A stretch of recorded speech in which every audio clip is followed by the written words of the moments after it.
Therapy Roulette, consent event. Trauma disguised as comedy. Therapy Roulette, consent event. If you don't have problems, then you're likely repressing shit and you should find a therapist who's not me. Hi, welcome back to another episode of Therapy Roulette, consent event. My name is Michele Baci. It is raining outside in Los Angeles, if you can hear that on the microphone. I'm here with my guest today, Dave Chawner. He is a stand-up comic, a presenter, performer, and an author. Welcome, Dave. How are you doing in London? Are you in London?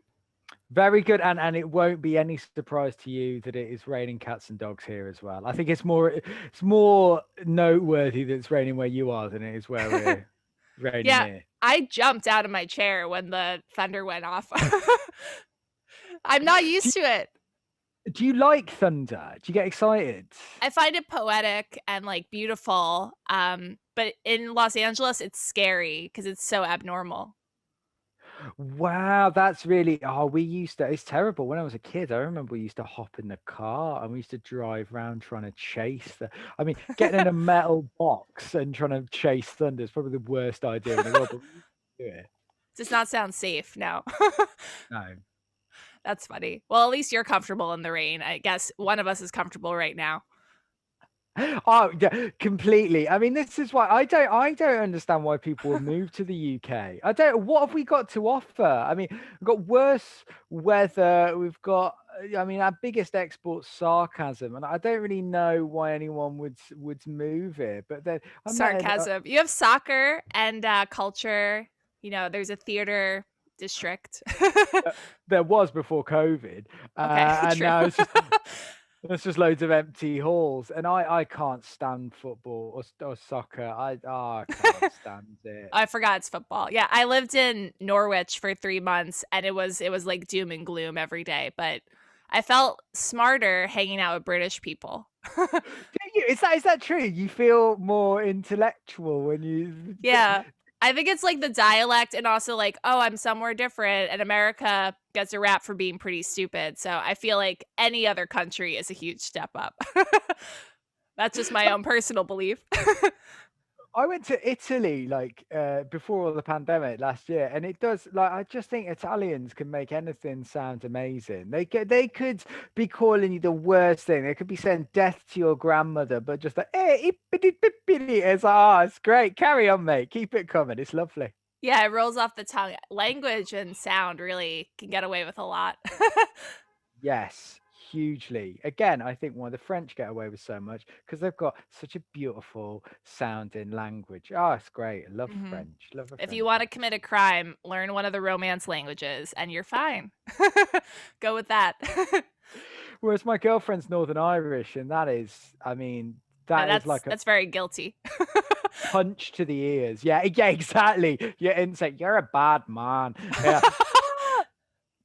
It's just a little too harsh where you're like, I'm skeptical and suspicious. But Absolutely. tough. The Irish are tough. She's very tough. I mean, she terrifies me. We've been together 5.5 years. I haven't understood a word she said. So that's a problem. This is honestly true. In lockdown, we went to the chemist to pick up a prescription, and we go there quite a lot. We know the chemist, and we went in, and we said, hello. I said, hello. She was like, sorry, madam, I'm really sorry. What's your date of birth? And Nina went, 31st of May, idiot. And the woman instantly changed. She was like, I beg your pardon. She's like, 31st of May, idiot. And the woman was like, what? And Una rolled her eyes because she was like, oh, the accent again. But I didn't realize what was going on. The chemist had thought Una had said 31st of May, you idiot. Because 88 in Northern Irish are idiot. It's just like, madam, there is no need to be like that. And I was like, this is amazing. It's brilliant. So yeah, there's the one upside of the accent. That's like a superpower. You can insult people like without meaning to, or maybe you mean to insult them and they actually hear 88. Like that's pretty cool. Yeah, that's great. It's a superpower that Ricky Gervais honed long ago. Yes, I like that.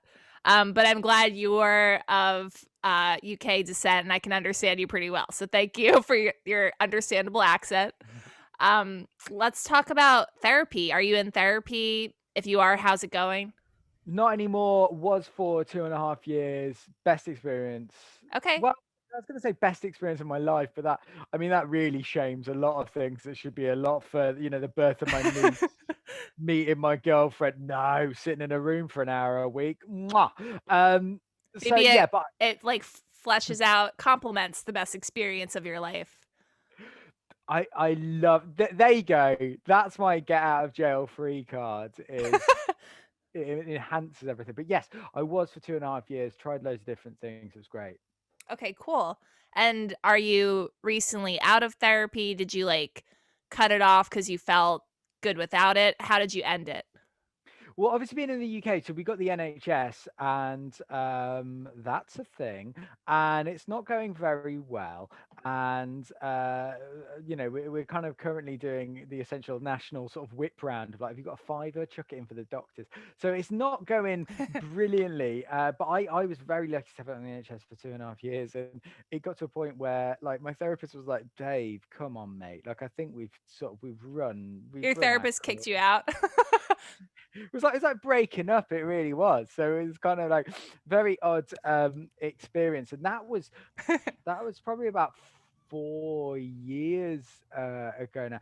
I mean, this is something that I don't think a lot of people talk about. Terrifying experience finishing therapy. It's like, Yeah. oh, what do you do?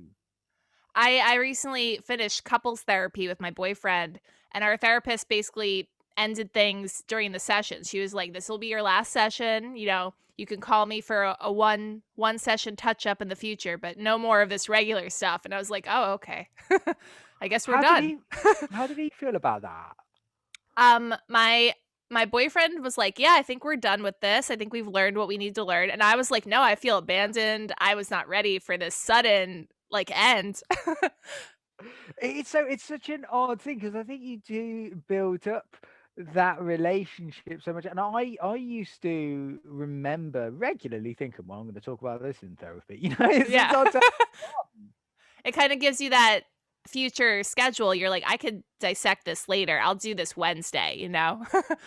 Well, absolutely. And this is why, at the moment, because of the way that I've always sort of dealt with things, is by sort of sensitively using comedy in order to talk about, tricky topics such as mental health. But that's why now I've kind of created a 6-week comedy course aimed at using comedy in order to build people's confidence, their communication, their connection with other people, and all those skills that you build in therapy to sort of do it in an arts-based therapeutic way. And it's been weird sort of seeing that the other side of it and being like, oh, now I'm on the other side of the table. It's very odd. Yeah.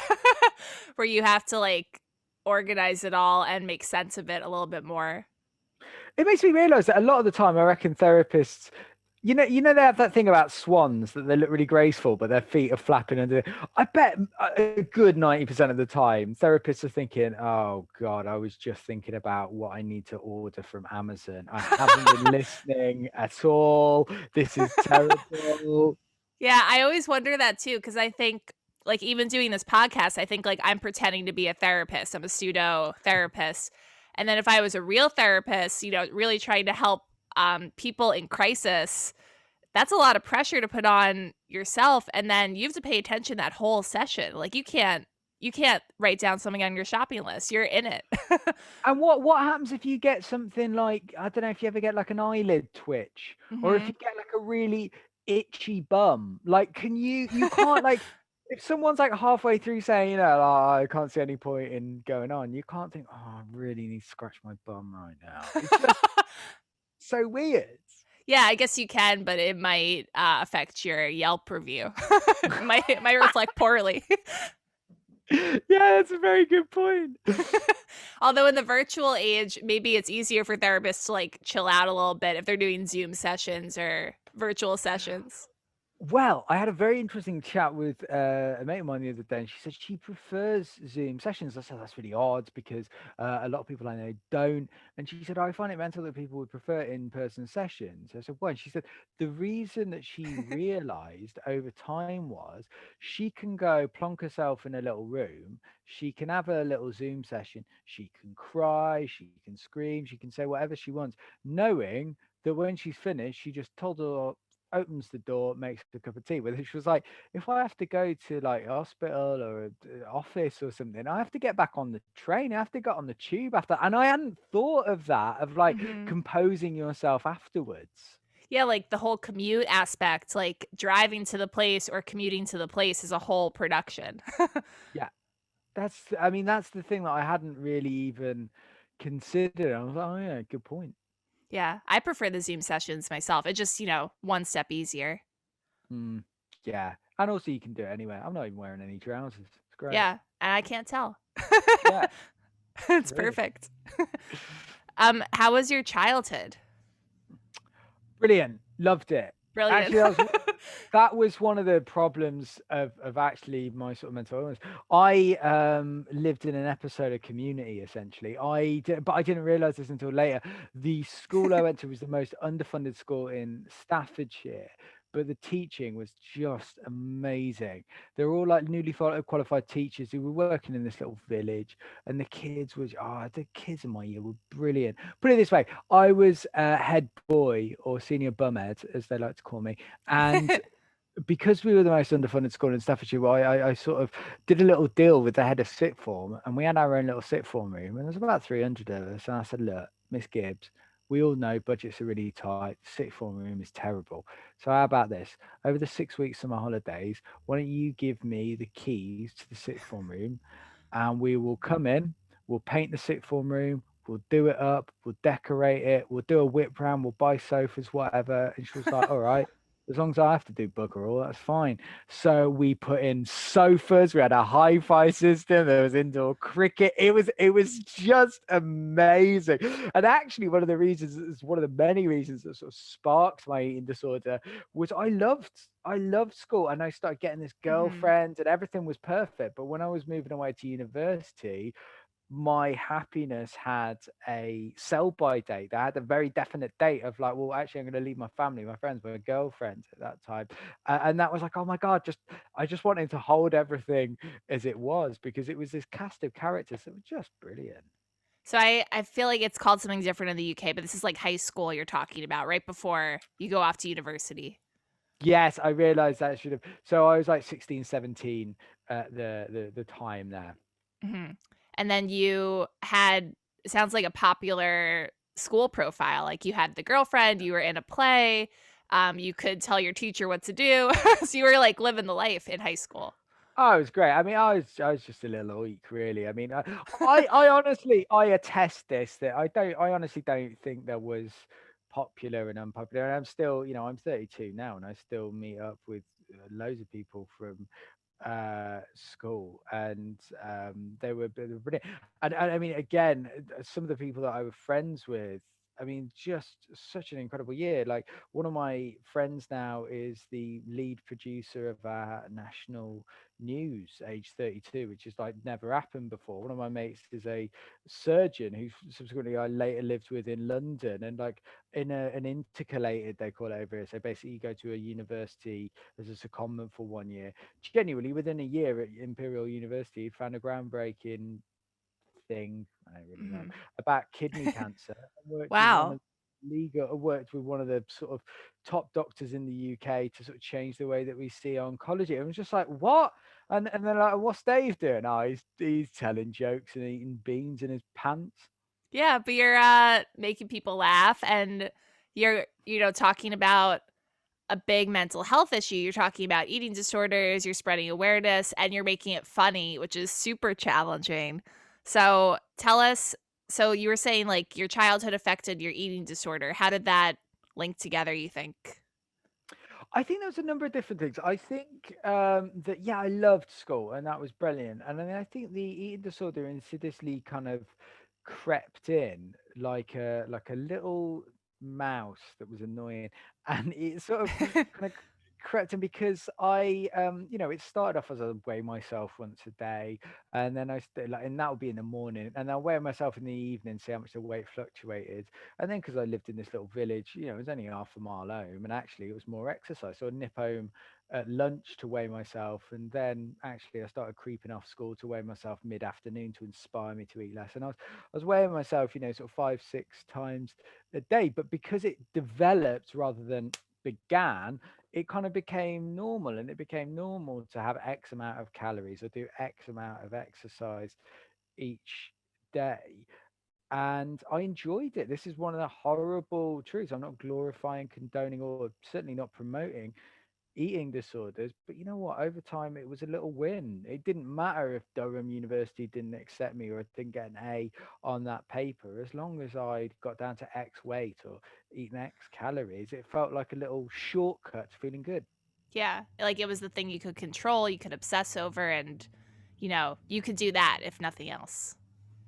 See, that is the thing. That's the word that always comes up is control. And for a long time, I was always like, no, it's not. It's not control. It's a hobby, isn't it?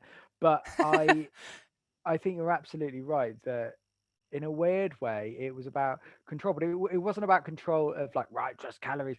I think it's because in this chaotic mire that we call the planet, there are so very few things that you can measure and depend on. Whereas the eating disorder depended in numbers, calories, weights, exercise. Those are numbers, those are quantifiable things. And when you don't feel good enough, Twitter numbers, subscribers, followers, they all go up and down. And they're a very sort of weird way of measuring yourself, whereas weight was something that was always there. Yeah, like it made sense on paper. Yeah. And so did it really like peak when you got cast in this play in school? Kind of weird because it kind of like peaked and troughed. And then the honest answer, and this is where it kind of gets a bit sort of weird. I didn't actually realize that I've got an eating disorder for quite a long time. When I was sort of 17, 18, people kept on telling me that I was anorexic. And I was like, well, that's their stuff. If they're going to be melodramatic about it, I was like, I remember very like my mum crying and screaming up at me and going like, "You're anorexic," and I was like, "Well, this says more about you than it does about me." I mean, Oh come on. wow, you're in such big denial. Yeah, it was yeah. Well, I didn't. I honestly didn't realize because I think all of the stories and stuff about anorexia were people that hated it, and were people that weighed less than a bag of crisps and had a thorax that looked like a toast rack, whereas I was just bumbling along, and I enjoyed it. Selfishly, I did enjoy it. And actually, the first time that I realised and associated that I did have an eating disorder was when I was about 20, and I was doing this. They call them TEFL, teaching English as a foreign language. So they have loads of boarding schools around the UK, and Hmm. kids from all over the world, a lot of European countries, come here to improve their English. And this was in this place called Somerset in England, which is like so remote. The nearest shop was 3.5 miles away, and all the food was like pizza, pasta, chips. And I just couldn't believe how much I started unthreading. And I started setting my alarm in the middle of the night to do exercises. I started skipping meals, but then I would sort of binge in front of people because it was a communal dining hall. And I was just like, and then I was like coffee loading to try and avoid food. And there was a binge, purred, tired, awful. And one of the teachers just said, look, I've had bulimia and I've been in therapy for it 3 times. I find this a really tough environment. Have you ever thought that you might be anorexic? And that was the first time that somebody asked me rather than telling me. Yeah, and also identifying their own problem up front, saying, "Hey, I've been in, therapy, rehab, whatever for bulimia. I can recognize this. I think you have a problem." Or like maybe you have a problem. What do you think?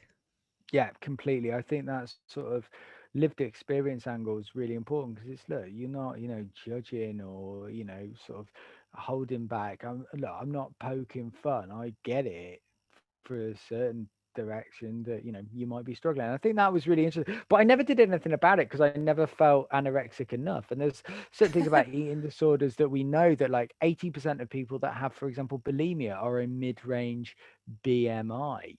And people kept on, sort of, I'd make a stupid joke in the show of like, people kept on saying to me when I started doing the show, which was a cause for the huge relapse and why I ended up in hospital, was because people kept on saying, you don't look anorexic. And the correct response to something like that is, well, you don't look like a frigging idiot. But here we are. We're both surprised. It's a Yeah. mental illness. It's not an aesthetic. It's also not something you wear on your body necessarily. Like it's more like internal. And what are your habits? Are you obsessed with like exercise, calorie counting? Those are the signs of it. Yeah, completely. And it manifests in different people in different ways, and it's absolutely not a diet gone wrong. I can see why people would think that, but I think the whole kind of way that we see weight is interesting because people kept on saying to me when I lost weight, people are like, "Oh, you look good, well done." Ah, well Right. done. And that was kind of like if losing weight's good, then putting on weight must be bad. I don't want to be bad. Of course, I'm not going to put on weight. hmm And then you And probably like I know the time I was thinnest in my life, I got the most attention, the most compliments, and I was like, well, yeah, like I was never anorexic like I think I wanted to be, but I would, obsess over food and exercise, and whenever I got a compliment, it like replenished me. I was like, oh, someone thinks my neck looks thin, like I must be doing it right. And this is the thing. I think you've absolutely hit the nail on the head then, of like, I aspire to be anorexic. I think all anorexics feel like that because bottom Mm, line, you can't go weeks on ends without food. That ain't how it happens. And one of the myths about anorexia was that, you go for days, weeks on end without food. I'll put it completely out there. I never went a single day without food. I had very little food, and I'm not going to, sort of divulge the calorie count, but it's still something I'm hugely embarrassed about that I never went a full day without food. But you know what? For people that live with restrictive eating disorders, that is a normality, and not feeling good enough, not feeling anorexic enough is a very, very common thing.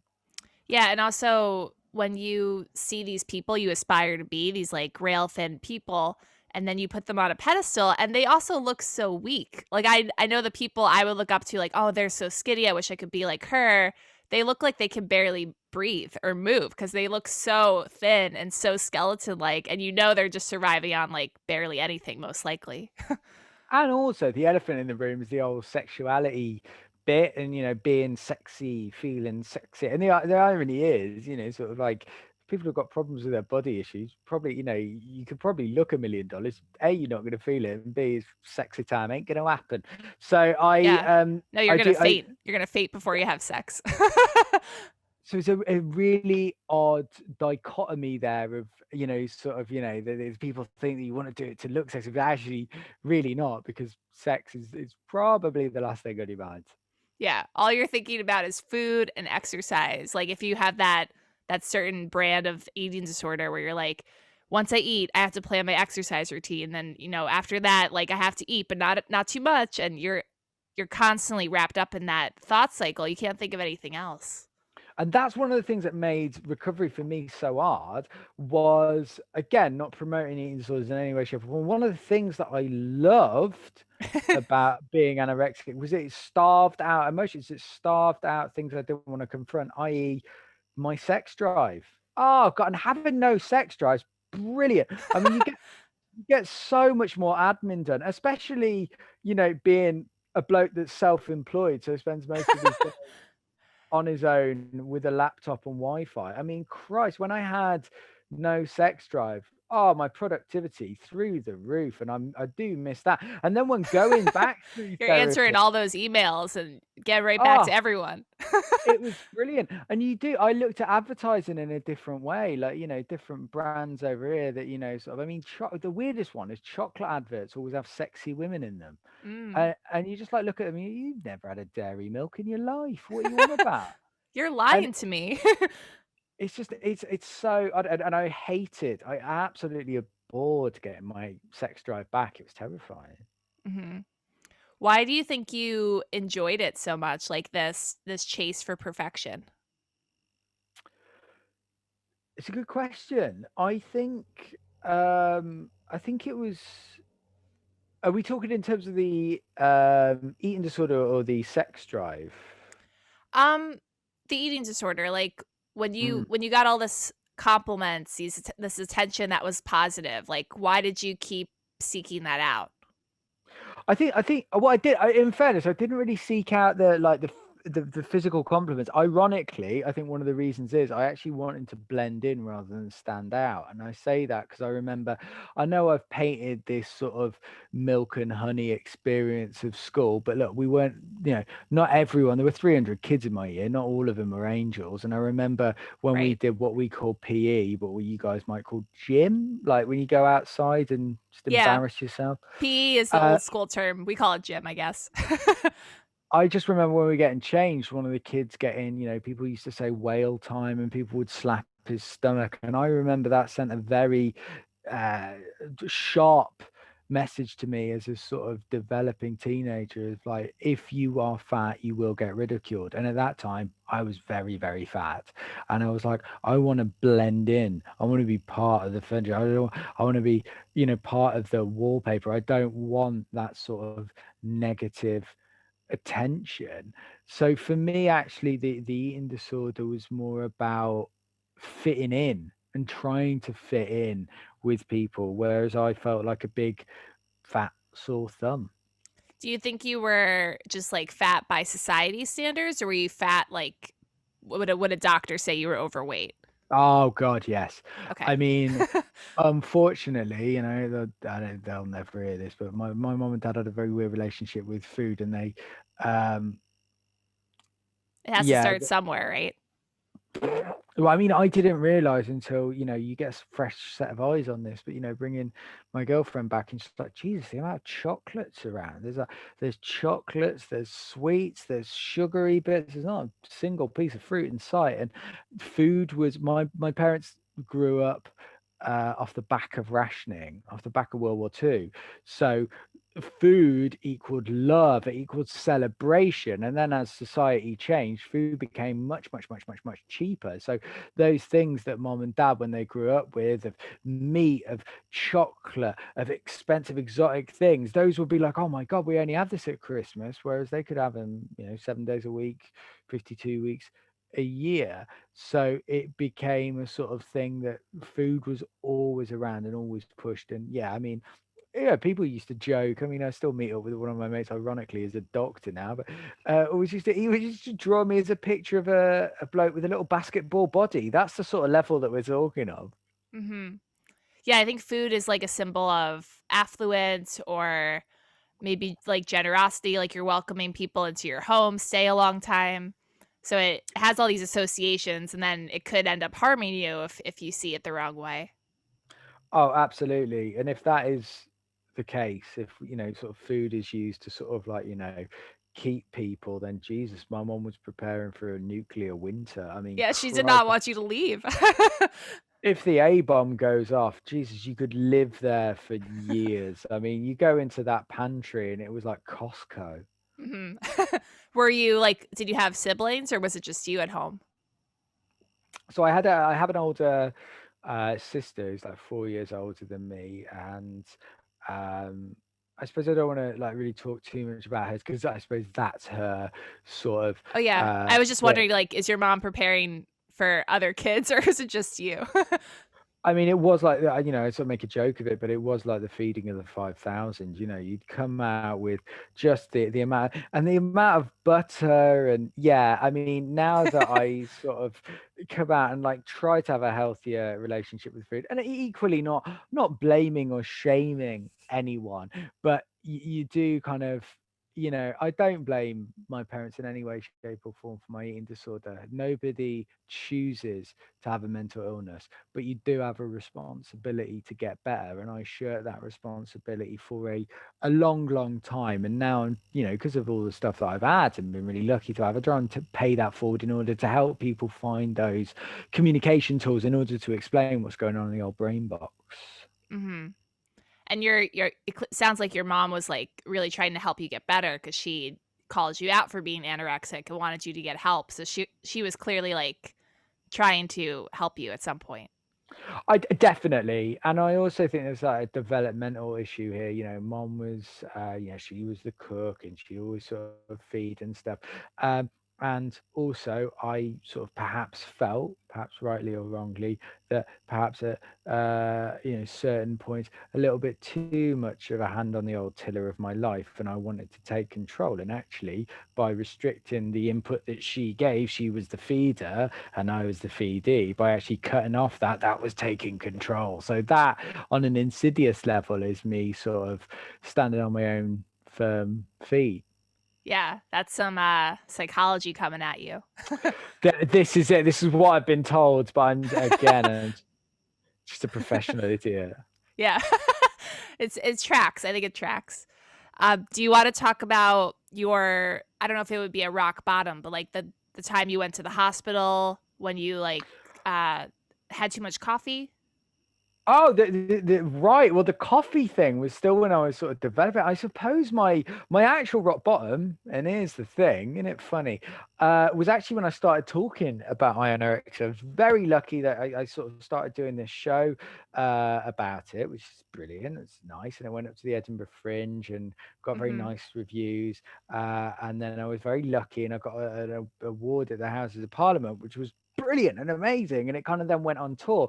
But what was the weird thing was after the tour shows, people would come up to me and they would tell me about people that were iller than I was, or thinner than I was, or doing more exercise than I was. And I kind of became feeling like a fraud of like, I'm not anorexic enough. Here I am saying I had anorexia. I'd never got treatment for it. And I'd essentially created a rod for my own back. So I became very open in my relapsing. And I was very clear as well at the time that it was a suicide attempt, that, I'd started writing the letters for after I was gone, and I'd started sort of writing where my bank details and stuff, so that when I died, people would find them, because I knew that anorexia has the highest mortality rate of any mental illness.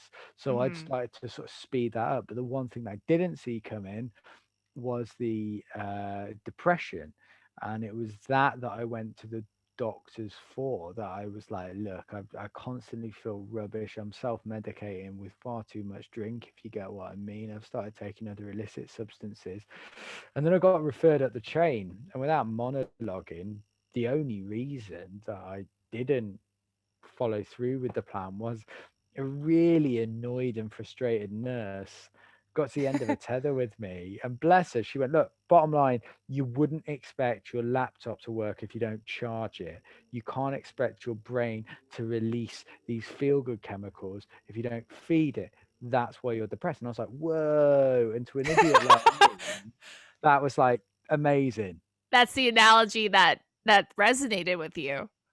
Well, up until that point, I was boogaloo at that point. I couldn't concentrate. I'd got no memory. I was very irritable all of the time, and Yeah. that on a baseline of like, I'm like a bear with a sore ass most of the time. It was terrible. So and I think actually a real world intervention was exactly what I needed. Someone to be like, right, cut the crap, bottom line. It's gonna happen, it's gonna get worse. You got a choice. You either die from this, you're gonna be all alone. You're pushing people away, or you do the difficult thing and face up to it. Yeah, I've heard that's really hard. The recovering of the eating disorder, like learning, like you actually have to start putting food into your body, otherwise, the end is near. It's difficult on so many ways. Firstly, the weight gain. Never tell anyone that you've got to put on weight. Jesus, no one likes that person. Oh dear, it's hard for you. You know what I mean? Because again, we live in a cultural society where we're diversified to be, like losing weight is good, and putting on weight, sort of hard. So yeah, Yeah, that was we've divided into good and bad in our complete. society.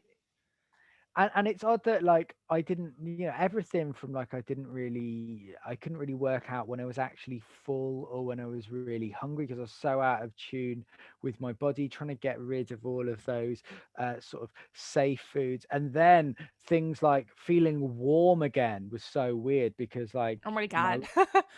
I was always so cold, and that was so odd, and that was quite triggering as well, because I was associated sweating with being fat. So that was difficult. But I think one of the hardest things about recovery was everyone talked about recovery as taking the anorexia away. No one talked about recovery as giving anything back. Hmm.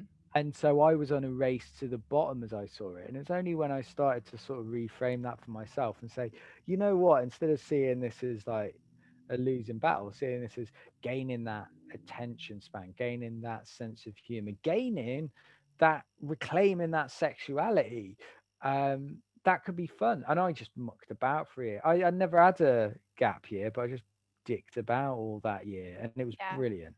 So you were living in brain fog. You were like sustaining on very little calories. And then some pissed off nurse was like, "Listen, you have to charge your battery, otherwise, you're gonna stay depressed." And you were like, "Oh, okay, that makes sense." Absolutely. Wow. And so just to explain the coffee thing, that was when you were drinking coffee in replacement of food, and that lowered your heart rate. Is that right? Yeah, so I don't want to tip share, and you shouldn't do this, and I'll explain why. But I'd started one of the Not to unhealthy. Yeah, not to tip share, but more to like warn people don't do this.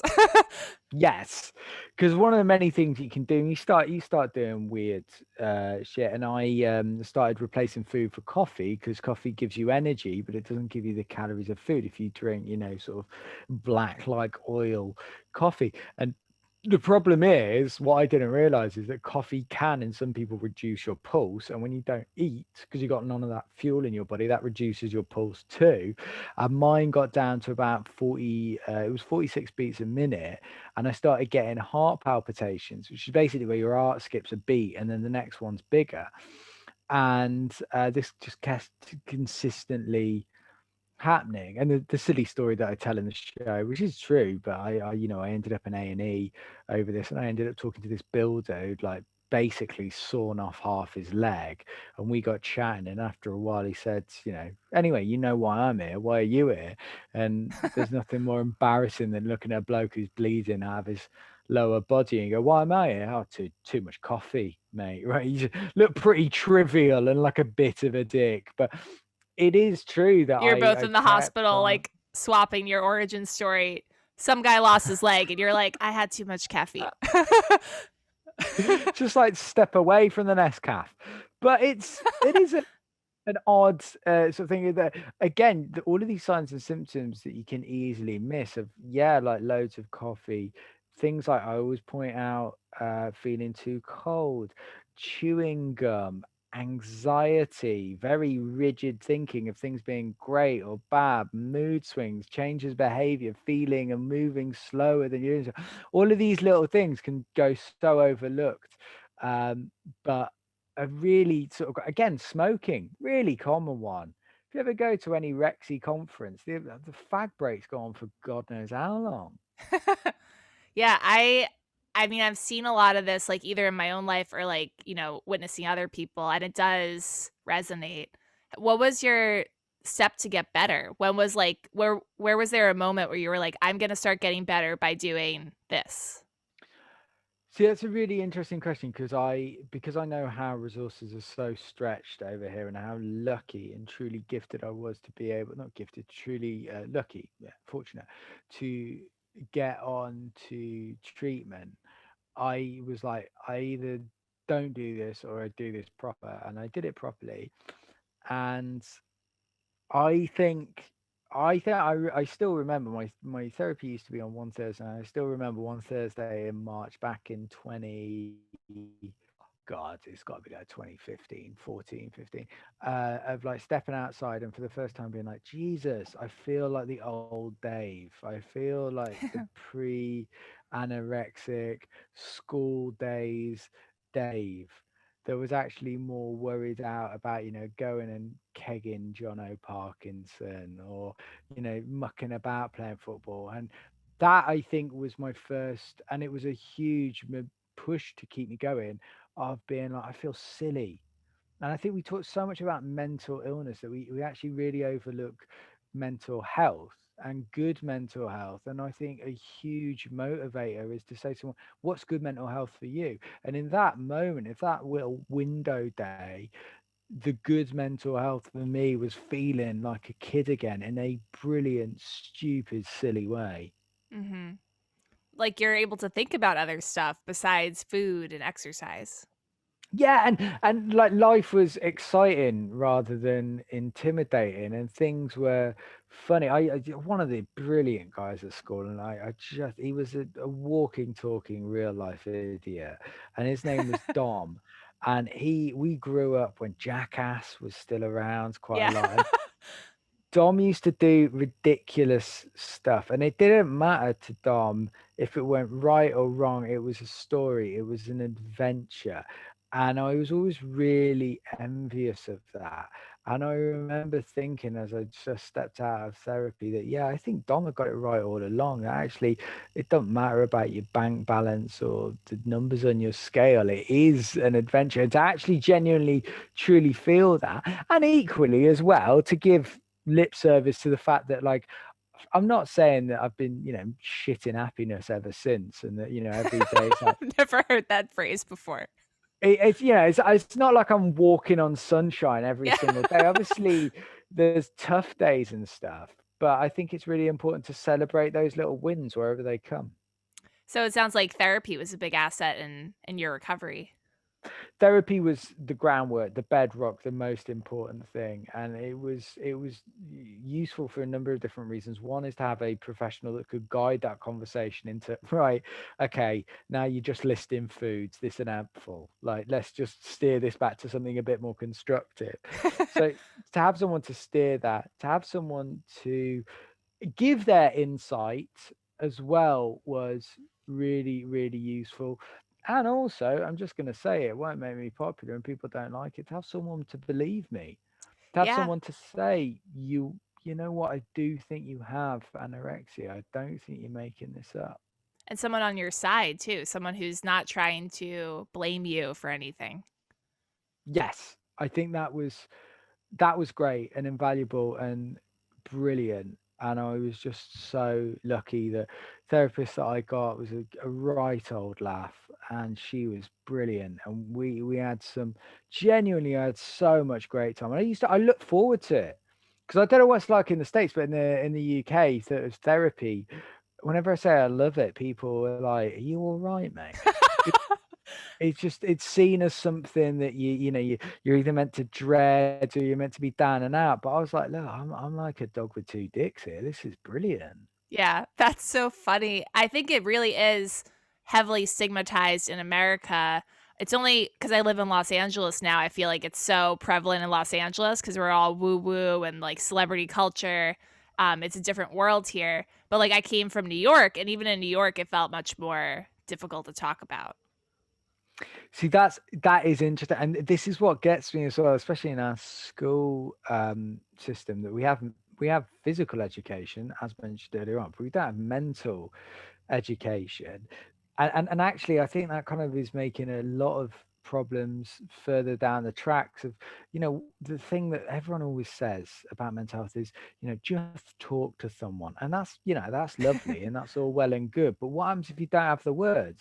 Yeah. Being a bloke, we don't have as much vocational, emotional vocabulary because you know what, like there are still those hangovers of gender norms that women are the carers, men are the fixers. So trying to explain what's going on in my mind is like trying to explain a color to someone who's blind. And that actually compounded with the fact that one of the first diagnostic criteria of pretty much any mental illness is an inability to communicate because the cerebral cortex stops firing all of the different I don't know what they are, to be honest. I started that sentence, I ain't got a clue. Neurotransmitters or something like that. Something like that. The cerebral cortex goes on holiday Yeah. and it's going packing, goes to Western Supermare, has a lovely time. So actually, it's really, really difficult to talk about this stuff. And I think if people started seeing therapy as like a gym for the mind, like the ancient Greeks did, the body and the mind, and you don't have to be unfit to go to the gym. You don't have to be unwell to look after your mental health. Yeah. I wish they did teach it more in school because I don't know how your health education was in school, but for us, it was like one chapter is about physical, mental, emotional health. And like, that mental part's one third of the chapter. It's very fractioned into like, we're going to talk about this briefly, but it's not important. See, that's it. We didn't even have that. And I still remember growing up in the 90s, and it was very commonplace for, as soon as there was a murder in the within 100 miles, people were, oh, it's because he's crazy. And the Sun used to print headlines saying, like, when Frank Bruno came out and said, I've got a mental illness, the front page of the Sun was bonkers Bruno. Mm. And all Bonkers Bruno. I know, just That's going so to many. sell some papers. It's just and some of the things that you see where it was kind of like really like, oh God.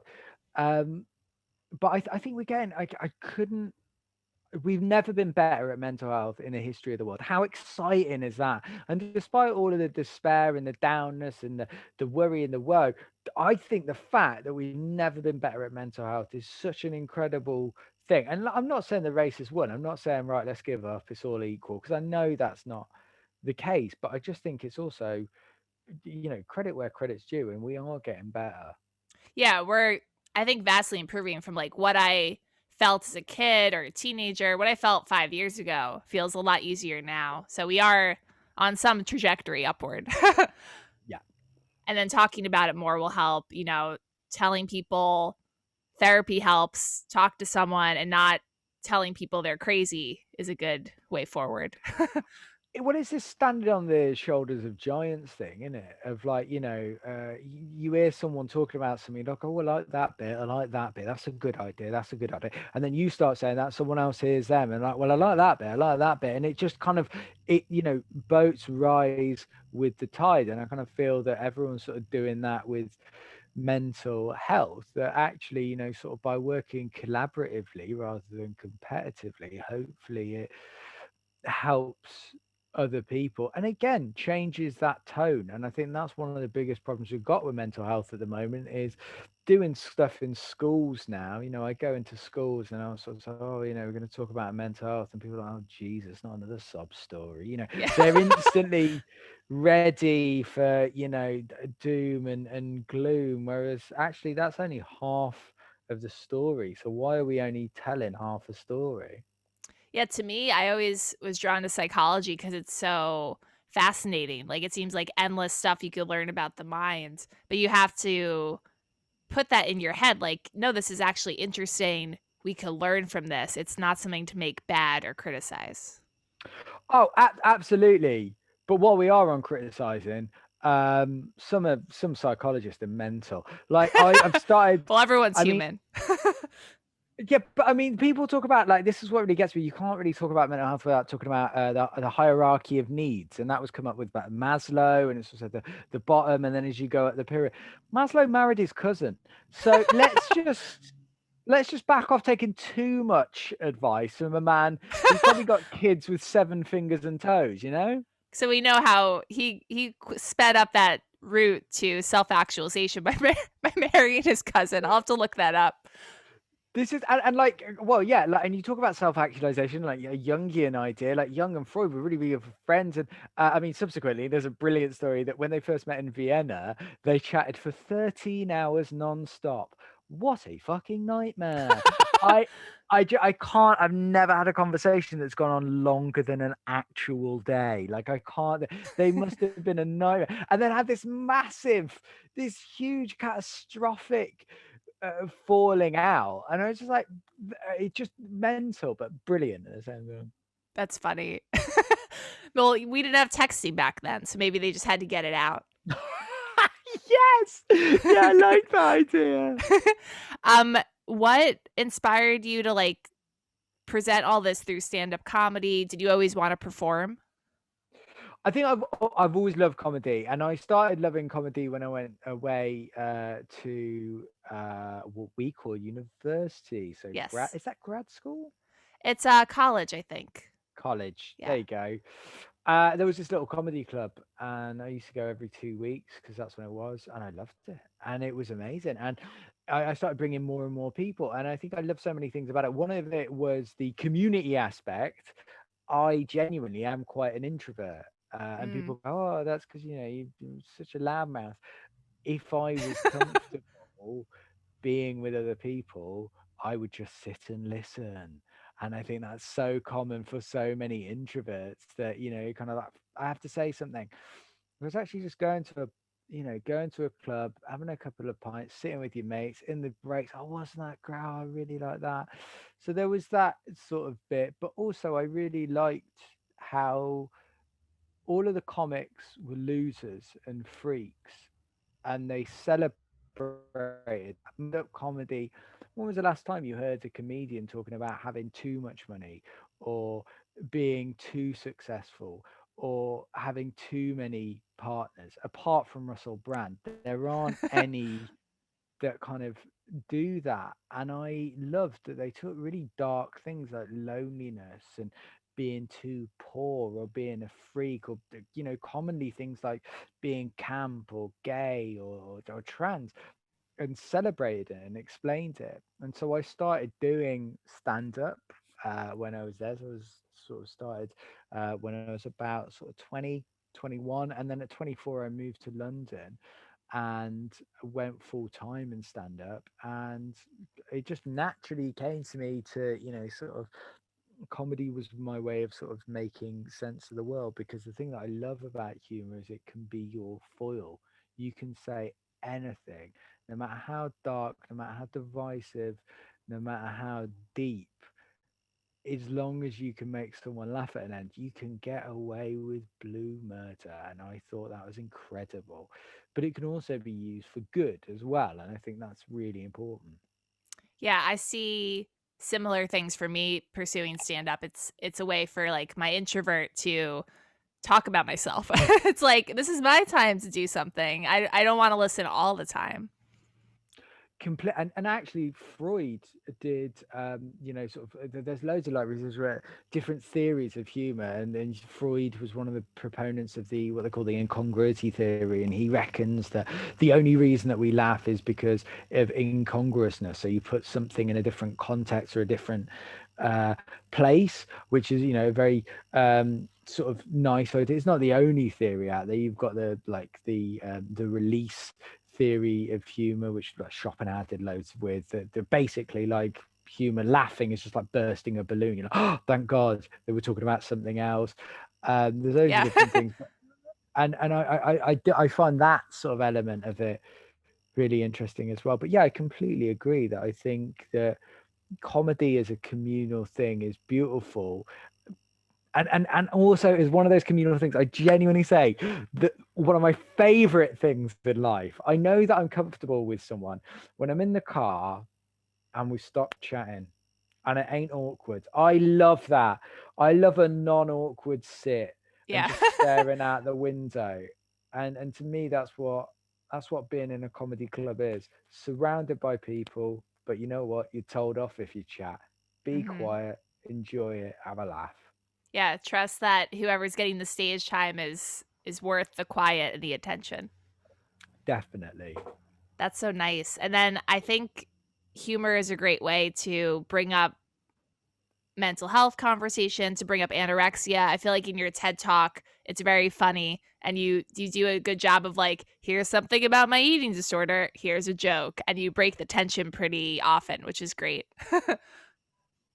Thank you. That's really kind. I mean, yeah, it's all sort of smoke and mirrors. And I've got to admit, when I first worked on that first show about anorexia, I found it really difficult to either um I mean, I was going to say keep the gag count, and that's not appropriate, but keep the sort of jokes ticking Get enough along, laughs but per not, minute.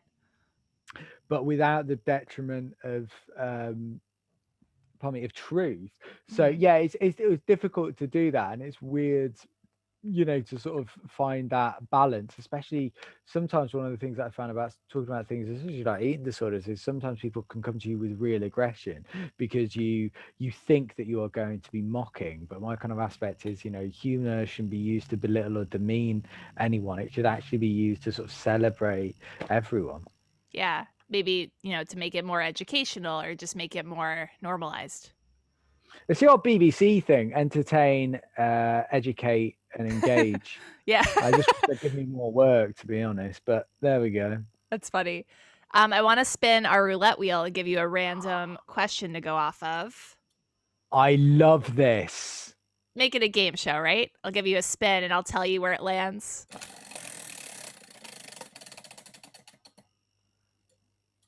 What's your favorite TV show, either now or something you love to rewatch? Oh my goodness, TV. That this is a really, really tricky one for me. I'm gonna go out, and you know what? My favorite one isn't even the one that I've watched that much. but I just love it, and it's Frasier. I just Frasier. Wow. it's like it's like a warm hug.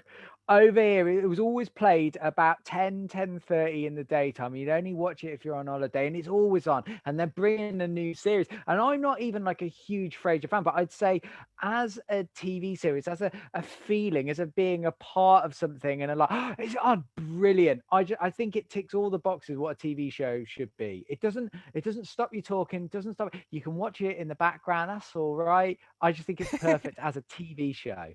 That's awesome. I've never actually seen much of Frasier. I think I've only seen it in the background, because I think I was into Friends at the time. They were both airing around the same time, so I didn't have time for Frasier. But I've heard a lot about it, and it does bring up therapy. So it does, and it uses that so brilliantly, and also shows as well that they're both flawed, ridiculous characters. I mean, I was thinking of Friends as well, but I feel like in 2021 he hasn't aged well. There's like quite a Yeah. lot of stuff about Friends that you're like, oh dear.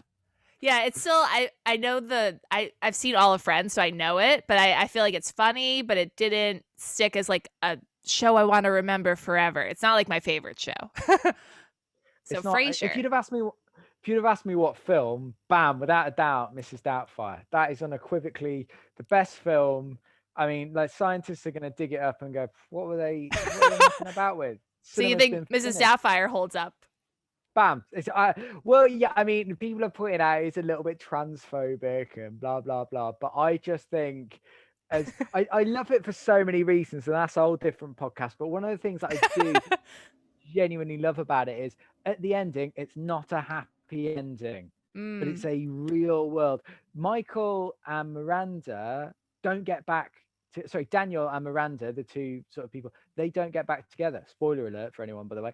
Um, they still remain divorced. The kids don't get everything they want. Mrs. Doubtfire, as Daniel's character, seemingly doesn't get everything that she wants. But you know what? It's okay. And it's still happy in spite of that. And I just think that's brilliant. it ends realistically. Yes, which is so rare of movies. Yeah, I want to rewatch Mrs. Doubtfire. Thank you for bringing that to my attention. My last question is: tell us about your book. Oh, well, don't read it really. That's all I say. I I was yeah, so I was asked basically when I'd done the sort of tour, I was asked to write this book. And I was a bit like queasy about it because they kept on saying, sort of tell your story. And I was like, oh, I don't want to be like famous. And they kept on saying, and I thought this feels very much like this is my life and stuff. And I was like, oh, I don't like that. But so the mantra for the book was write the book that I needed when I was 17. And when I was 17, I needed the two things. I needed actual tangible coping mechanisms, and I needed people to treat me like a person, not a patient. As soon as people found out that I got a mental illness, they stopped playing pranks, they stopped laughing and joking with me because they don't want to say Hmm. the wrong thing. They start walking on So eggshells. yeah, I couldn't agree more. Which is why originally I wanted to call the book, because it was about anorexia. I wanted to sort of engage that comedy. I wanted to call it originally The Real Hunger Games, but apparently That that sounds problematic. wasn't it. Well, apparently we weren't allowed to for copyright reasons. Like someone's picking up again, and they want some sort of despotic look at the future. Go, oh, this guy's talking about weight and calories quite a lot. Get on with the killing. Yeah, Um, Suzanne Collins did not write this. Like, they'll find the problem. Great knowledge, by the way, as well. That is amazing knowledge of all out of the bag. So it's basically I use a psychological model called the trans theoretical model, sorry, which basically says change doesn't happen in one step. It's not like, oh, I need to change that, bam, it's done. There are 6 stages to change, and the book is structured around that model so that hopefully you can pick it up, and no matter where you are in the eating disorder cycle, whether you're pre-contemplation like I was, or I don't even realize that I'm a problem, all the way through to sort of relapse. And so it's all of that wound together and sort of really wrapped up in dick jokes. As long as there's dick jokes throughout, then I'm on board. Well, actually, ironically, one of the things about my recovery was I found out that I needed a circumcision. So that was yeah. I didn't realize sex was really really painful for me, so I Mm. had to have a circumcision. And then I did a show about that, which I originally wanted to call "From the Hood," but they wouldn't let me, so I had to sort of call it circumcision. But yeah, that was the ironically it's one big dick joke in the whole show. Well, it kind of hopefully that helped you coming to that realization, like, oh, maybe this is why like my sex drive was so abysmal. Yeah, that's a really interesting thing because, like, yeah, it was incredibly painful for me, and also I used to pass out quite a lot. Genuinely, once passed out in the act of coitus, which is never a good look Oh, but that for sounds like a funny story. you. Yeah, I mean, I don't think it was funny for my poor partner. Not for the partner. No. And also like coming to it was horrendous. Um, but yeah, you kind of like I basically had this thing where without sharing too much, the neck on my jumper was a little bit too tight, and so it just popped through and looked like a sad snake. It was an horrible thing, but now I sort of view sex in a very weird, a very different way of like it's nice and it's all lovely, but we've all had a laugh. Let's not be mental about it. I don't understand why people would lie to their partners, would rip their families apart just to do a little bit of okey pokey. Mhm. It shouldn't be a life or death type thing. I mean, people talk about like losing their virginity or coming out of a celibacy phase. And I feel like the answer is always like, just keep waiting. Like, you're not running to anything great. Oh yeah, and like my first sexual experiences were horrible. Oh god, they were terrible for everyone involved, not only me. Is that it? Yeah, it's weird, and this kind of pervasive cloud that hangs over us of sexuality, of sex, of arousal. And then again, to come back to this Freudian thing of like Freud was like it's actually more the chase rather than the getting. And I do feel that we've got to kind of prick that balloon of the chase and sort of make people realize look, it's not the be all and the end all. Yeah, a lot of it's that mental buildup. Yes, big time. That's so true. But I think your point is good. Sex is lovely, it is nice, but it's not the be all end all. It's another part of life. Well, I always used to make a joke that it's all right, but it's kind of like taking the bins out because it's if you're in a relationship, you do it once a week and then everyone's happy. So yeah, Taking the bends out, like the car. no, sorry, the bins, like Oh, the emptying the bins. bins. I thought So you meant yeah, taking the Mercedes Benz for a drive. I would love to be on Ben's type salary. I mean, Jesus, I can't afford a bike at the moment, so. That's funny. So it's like taking out the trash.